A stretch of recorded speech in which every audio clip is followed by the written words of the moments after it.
लोग मेहरबानी की कहानियां पसंद करते हैं। हम उन्हें शेयर करते हैं, लाइक करते हैं, कोट करते हैं और खुद से वादा करते हैं कि कल हम बेहतर इंसान बनेंगे। हम सखावत को ऐसे मनाते हैं जैसे उसका हमेशा सिला मिलता हो, जैसे कायनात के पास एक मुकम्मल हिसाब की किताब हो और हर नेकी सूद समेत वापस लौटाती हो। मगर मेहरबानी का एक पहलू ऐसा भी है जिस पर तकरीबन कोई बात नहीं करता। एक पहलू जो मुस्कुराहटों, तारीफों और मुतासिरकुन जुमलों के पीछे छुपा होता है, वो है उसकी कीमत। ना वो पैसा जो आप दे देते हैं, ना वो घंटे जो आप खो देते हैं, बल्कि वो खामोश नजर न आने वाली कीमत जो आप अपने दिल के अंदर अदा करते हैं जब दूसरों की मदद करना आपकी पहचान बन जाता है। ये कहानी आपको सर्द या खुदगर्ज बनाने के लिए नहीं है, ये कहानी आपको जगाने के लिए है। क्योंकि कभी कभी जिंदगी में सबसे खतरनाक काम ये होता है कि आप सबकी मदद करें सिवाय अपनी। इयान कोई गैर मामूली इंसान पैदा नहीं हुआ था। वो ना अमीर था, ना ताकतवर और ना ही गैर मामूली खुशकिस्मत। वो एक आम से घर में पैदा हुआ, एक आम सी गली में, एक आम से शहर में, जहां लोग सादा जिंदगियां जीते थे और भारी मुश्किलात को मुहज़्ज़ब मुस्कुराहटों के पीछे छुपा लेते थे। इयान को दूसरों से मुख्तलिफ बनाने वाली चीज़ वो थी जो किसी को नज़र नहीं आती थी। वो परवाह करता था। बचपन ही से वो चीज़ें देख लेता था जिन्हें बाकी लोग नज़रअंदाज कर देते थे। उसने स्कूल में अपने साथ बैठे लड़के की फटी हुई जूती देखी और दिल ही दिल में शर्मिंदगी महसूस की। अपनी माँ की थकी हुई आंखें देखीं जो लंबे दिन के बाद भी मुस्कुरा देती ताकि बच्चे फिक्र ना करें, और अपने वालिद की आवाज़ की खामोशी सुनी जब बिल बढ़ जाते और खाने की मेज़ पर बातें कम हो जाती। जब कोई बच्चा रोता, इयान के सीने में जकड़न महसूस होती। जब कोई भूखा होता तो उसका अपना पेट मुड़ने लगता। उस वक्त उसे उसका नाम नहीं मालूम था, मगर उसका दिल दर्द पर रद्द अमल देने के लिए बना हुआ था। 8 साल की उम्र में उसने अपना लंच उस दोस्त को दे दिया जो खाना लाना भूल गया था और खुद को ये कहकर बहलाया कि उसे भूख नहीं। 10 साल की उम्र में उसने अपनी किताबें उन पड़ोसियों के साथ बांटी जो स्कूल का सामान खरीदने की इस्तात नहीं रखते थे, चाहे इसके लिए रात गए तक पढ़ना पड़ता। 12 साल की उम्र में उसने खामोशी से स्कूल का ट्रिप छोड़ दिया ताकि वालिदैन को पैसों पर शर्मिंदगी ना हो, और दोस्तों से कह दिया कि उसे शौक ही नहीं। हर बार जब वो किसी की मदद करता, उसके अंदर एक गर्मी सी फैल जाती। ये दुरुस्त लगता, ये मानी रखता। बड़ों ने नोटिस लिया, असातिज़ा ने तारीफ की, रिश्तेदारों ने महफिलों में उसकी मिसाल दी। कितना अच्छा बच्चा है, कितनी नरम दिल है, ये ज़िंदगी में बहुत आगे जाएगा। बगैर जाने इयान ने बहुत कम उम्री में सबक सीख लिया, मोहब्बत देने से मिलती है, और कम उम्री में सीखे गए असबाक की तरह ये उसकी पहचान बन गया और हर जगह उसके साथ चलता रहा। जैसे जैसे इयान बड़ा होता गया, दूसरों की मदद करना आहिस्ता आहिस्ता एक इंतखाब नहीं रहा, ये आदत बन गया, एक रद्द अमल, सांस लेने की तरह। दोस्त अपने मसले लेकर आए और वो सुनता रहा। ख़ानदान को मदद चाहिए थी और वो मानता रहा। क्लास फेलोज़ को नोट्स, रहनुमाई, सहारा चाहिए था और वो रात गए तक जागता रहा। अगर कोई मदद मांगता तो वो ये नहीं पूछता था कि क्यों, कितनी बार या इसकी कीमत क्या होगी। वो बस मदद करता रहा। शुरू में ज़िंदगी ने उसे इनाम दिया, लोग उस पर भरोसा करते, असातिज़ा उस पर इन्हिसार करते, दोस्त महफूज महसूस करते। वो काबिल एतमाद बन गया, जो हमेशा मौजूद होता, जो कभी इनकार नहीं करता। मगर आहिस्ता आहिस्ता, तकरीबन नज़र न आने वाले अंदाज में कुछ बदलने लगा।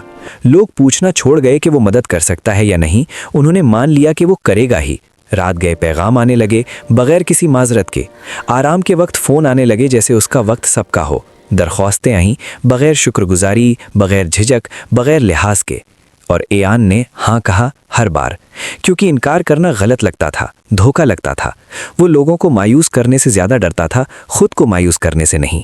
उसके अंदर एक यकीन था जिस पर उसने कभी सवाल नहीं किया, अगर मैं मदद करना छोड़ दूं तो मैं कीमती नहीं रहूँगा।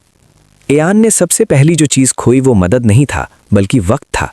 वो वक्त जो वो खुद को जानने में लगा सकता था, आराम करने में गुजार सकता था, ख्वाब देखने में लगा सकता था। मगर उसने वो वक्त दूसरों के मसले हल करने में गुजार दिया। जब बाकी लोग अपने मुस्तकबिल बना रहे थे, इयान वो जिम्मेदारियां उठाए हुए था जो उसकी नहीं थीं। जब वो थकता तो नज़रअंदाज करता, जब बोझ महसूस करता तो मुस्कुरा देता, और जब वो अंदर से खाली महसूस करता तो खुद से कहता, किसी और को मुझसे ज़्यादा ज़रूरत है। यही मेहरबानी का जाल है। ये आपको यकीन दिला देता है कि आपका दर्द कम अहम है और दुनिया खुशी खुशी मान लेती है। साल गुजरते गए, इयान जवानी में दाखिल हुआ, उसी नर्म दिल के साथ मगर ज़्यादा बोझल कंधों के साथ। मसले बड़े हो गए, माली मदद, जज्बाती सहारा, करियर के मशवरे, ख़ानदानी झगड़े। वो इमरजेंसी कॉन्टैक्ट बन गया। बिना तनख्वाह का थेरेपिस्ट, लोगों के जज्बात का कूड़ादान। लोग उस पर ऐसे टेक लगाते जैसे वो कभी टूटेगा नहीं, मगर दीवारें भी टूटती हैं, बस वो चीखती नहीं। ऐसी रातें आईं जब एयान छत को घूरता रहता, फ़ोन पास रखा होता और अगले नोटिफिकेशन से डरता। वो खामोशी चाहने पर शर्मिंदा होता, आराम की ख्वाहिश पर खुद को कसूरवार समझता। वो दूसरों को करियर, एतमाद, ज़िंदगी बनाते देखता और खुद वहीं रुका रहता, किसी और के बहरान से बार बार कट जाता। फिर भी वो खुद को समझाता रहा, ज़रूरी होना काफ़ी है, कुर्बानी देना अज़मत है। फिर एक दिन बिना रुके देने के सालों बाद एयान ने इनकार कर दिया। ये ड्रामेटिक नहीं था, ये बेरहम नहीं था, वो बस थक चुका था। रद्द अमल ने उसे हिला दिया। गर्मी खत्म हो गई, तारीफ गायब हो गई, खामोशी में मायूसी भर गई। कुछ लोग दूर हो गए, कुछ नाराज हो गए और कुछ ने उसे मुजरिम बना दिया, जैसे एक इनकार ने बरसों की कुर्बानी मिटा दी। इसी लम्हे एयान ने सच जान लिया। बहुत से लोग उसे नहीं चाहते थे, वो उस चीज़ को चाहते थे जो वो फराहम करता था। यह एहसास उसकी दी हुई हर चीज़ से ज़्यादा तकलीफ दे था। इसने उसे वो कीमत दिखाई जो वो बरसों से अदा कर रहा था। हमेशा दस्तयाब रहने से उसने लोगों को अपनी हदें नज़रअंदाज करना सिखाया। हमेशा मजबूत बनने से उसने उन्हें उसका दर्द नज़रअंदाज करना सिखाया। हमेशा दूसरों को पहले रखने से उसने खुद को आखिर में रखा। थकान गहरी देती गई, बिना किसी वजह के वो खाली महसूस करता। आराम करने पर उसे जुर्म का एहसास होता। फ़ोन खामोश हो तो वो बेचैन हो जाता, जैसे उसकी अहमियत सिर्फ तब हो जब किसी को उसकी ज़रूरत हो। एक रात अकेले अपने कमरे में एयान ने खुद से वो सवाल पूछा जिससे वो सारी ज़िंदगी भाग रहा था, मैं कौन हूँ जब मैं किसी की मदद नहीं कर रहा? जवाब उसे डरा गया। तब्दीली एक रात में नहीं आई। इनकार करना तकलीफ दे था, हर हद खुदगर्जी लगती थी, हर बार मना करने के बाद जुर्म महसूस होता। मगर आहिस्ता आहिस्ता एयान ने एक सच सीखा जिसने सब कुछ बदल दिया। बिना हदों के मेहरबानी मेहरबानी नहीं होती, वो खुद को छोड़ देना होती है। दूसरों की मदद अफराज से होनी चाहिए, न कि थकान से। मोहब्बत का मतलब ये नहीं कि आप गायब हो जाएं। जब उसने खुद को चुना तो कुछ लोग चले गए और ये तकलीफ दे था, मगर कुछ लोग ठहरे, वो जो उसकी हदों का एहतराम करते थे, वो जो उसे चाहते थे सिर्फ उसकी मदद की वजह से नहीं। पहली बार एयान ने सुकून महसूस किया, न बुलंद न ड्रामेटिक, बस हकीकी, धीमी मुस्कुराहट के साथ। उसने सीखा कि इनकार करना आपको जालिम नहीं बनाता, आपको सच्चा बनाता है। कि खुद को चुनना दूसरों को छोड़ देना नहीं, ये अपनी ज़िंदगी को कीमती समझना है। जब उसने सबका बोझ उठाना छोड़ दिया तो दुनिया बिखरी नहीं बल्कि हल्की और साफ हो गई। ये कहानी सिर्फ एयान की नहीं, ये आपकी है। हर उस इंसान की जो खाली होने तक देता है, जो अपनी कीमत अपनी अफादियत में ढूंढता है, जो डरता है कि अगर कुर्बानी रुक गई तो मोहब्बत भी रुक जाएगी। दूसरों की मदद खूबसूरत है, हमदर्दी ताकत है, मगर तभी जब उसकी कीमत आपकी रूह ना हो, क्योंकि असल मेहरबानी आपको भी शामिल करती है।